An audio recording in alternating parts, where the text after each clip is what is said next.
Hey, what is going on YouTube? Today we're going to do a step-by-step tutorial on how to zero gap the blades on the Babyliss Pro Gold Effect Skeleton Trimmer.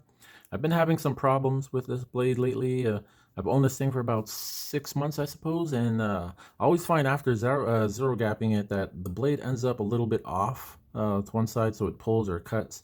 And I think I can fix that. I think I have a way on fixing that today. So what we got in store today is we're going to take the blade off, the blade set off. We're going to remove these screws. We're going to clean up everything inside. We're going to strip it down to its bare minimum, and then we're going to reassemble everything together. I'm going to use a little bit of brake parts cleaner just to get the oil off of here and get it all nice and snug and tight. And yeah, I'll probably do a time lapse over that because it'd be kind of boring just to watch me take this down, and I'm sure you guys are smart enough to know how to do that by now.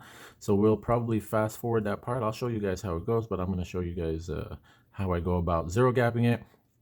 I think the reason why the blade is coming off one side is that again, not enough fastening power right here, not enough power to torque down these little screws right here with this little small little screwdriver Babyliss or Conair has provided in the box.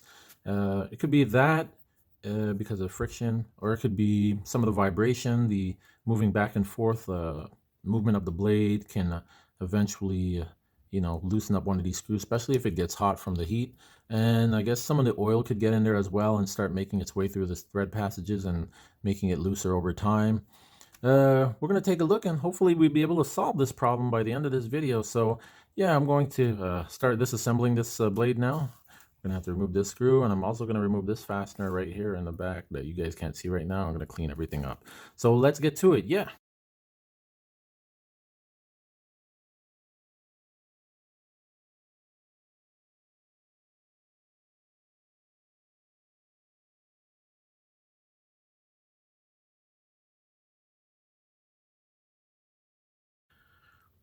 And now we're going to reassemble the blade set. Now you have to pay attention to when you install this spacer, but I'm pretty sure you guys are smart enough to figure it out. Here we have these small little recessed pockets, and on the side right here there's a little step. You could see that little shiny spot right there is a set. This screw, this fastener, this nut right here will sit flush in the pocket. Okay, this little boss guides up to the cutting comb. So you see there's a little box in there too. When the two of them are aligned, they'll sit face à face, face to face. So we'll go ahead and do that. We'll install that. Just make sure that you have this little notch here pointed to the bottom when you install it. Things will sit up snug right there. I'm going to take this, the second one, and we're going to put it inside here same way. Hope you guys can see that. Voila, we have it. What I'd like to do right now is just start these screws off by hand.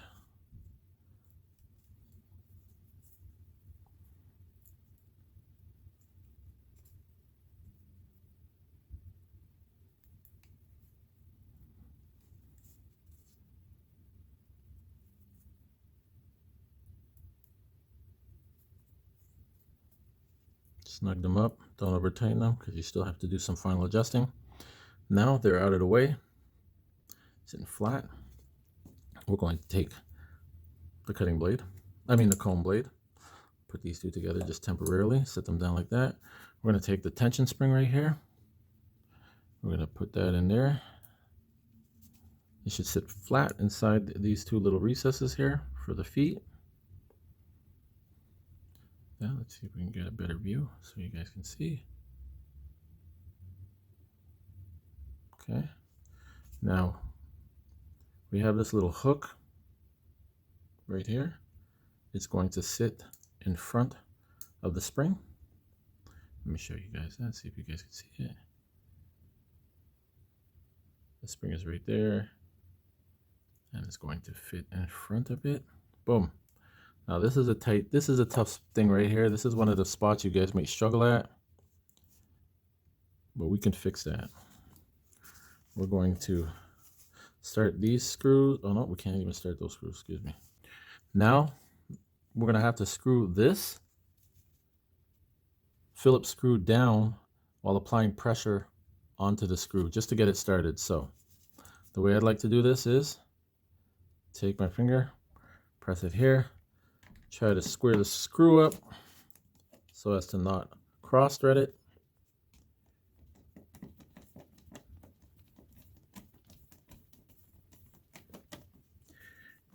And there you have it. Not cross threaded, because what I did with the screwdriver is the screw itself will be like this inside the pocket. You're actually going to have to reach in, tilt the screwdriver up, and then put a little bit of pressure, screw down. There we go. That's back together. Everything's moving nicely. Now what I'm going to do is I'm going to remove these screws. I'm going to clean the screws up, the threads up. And then I'm going to use something I believe will help. It's used in the automotive industry all the time, and it's been my go-to secret weapon for a long time.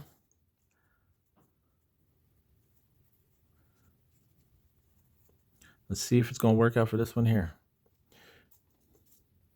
We're going to take a little bit of Loctite thread locker right here. Put on these screws, just a dollop, so that the screws don't back out or won't be as affected as the to the heat and the oil. And you don't need a lot. You could just use just a little bit. Just gonna put a little bit on here, like that. Just a little bit. You guys could barely see how much I put on here. Slide that one right there. Start that one off. It'll cure over time. You have to give it a little while and it'll cure. I don't plan on using these for the rest of the day. So by tomorrow, it should definitely be cured.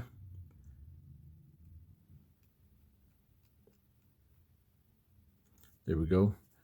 Just a little bit on there. My hopes is that when I fasten down these fasteners and tighten them down or torque them down, or you're not torque them, but tighten them down, they'll actually take up the space in the nut below, and the vibration and the heat and the oil will not affect the cutting blade and put it out of line again. So now with that done, we're going to get our flat surface. Could be a mirror, could be a piece of...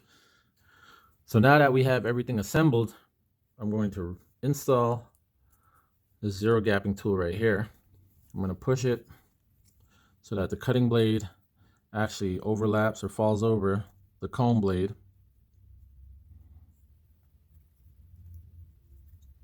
Like so. Right? It's pushed all the way forward. So I know that the cutting blade is hanging over the comb blade a bit. Now, with this installed, this is perfect because this holds the precision of the blade once we set it in place. So we're going to take it like this, and we're going to slide this down until everything shifts, and we know that's good. So again, I adjust my blade till that it touches this little slot right here for the motor pin, for the pinion there. So just take it, push it down, push it forward and push it down so that, here, let's try to get a better view right here. So that it's like this. This way I know that that blade, the cutting blade, ain't gonna catch no skin, ain't gonna pull, and ain't gonna cut. So once I have that set up, flip it over again. I got a little Allen here. It's like a 1.8 millimeter Allen key. Put it in there, tighten up one end at a time. I like to tighten the first one.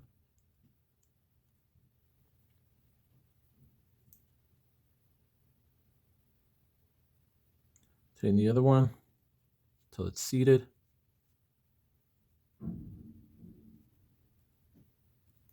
Then give it a little 1/8 quarter turn.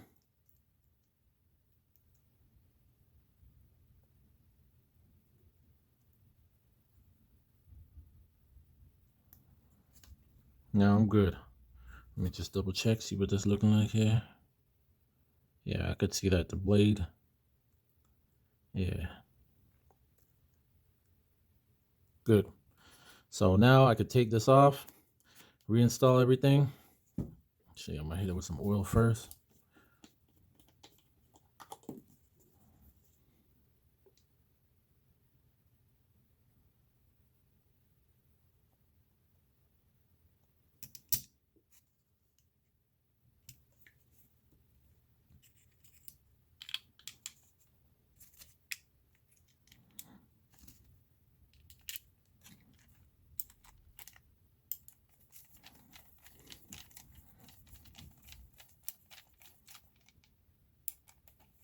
And there you have it, guys. How to zero gap the Gold Effects skeleton trimmer with a little bit of insurance so that these blades won't come back out after or move.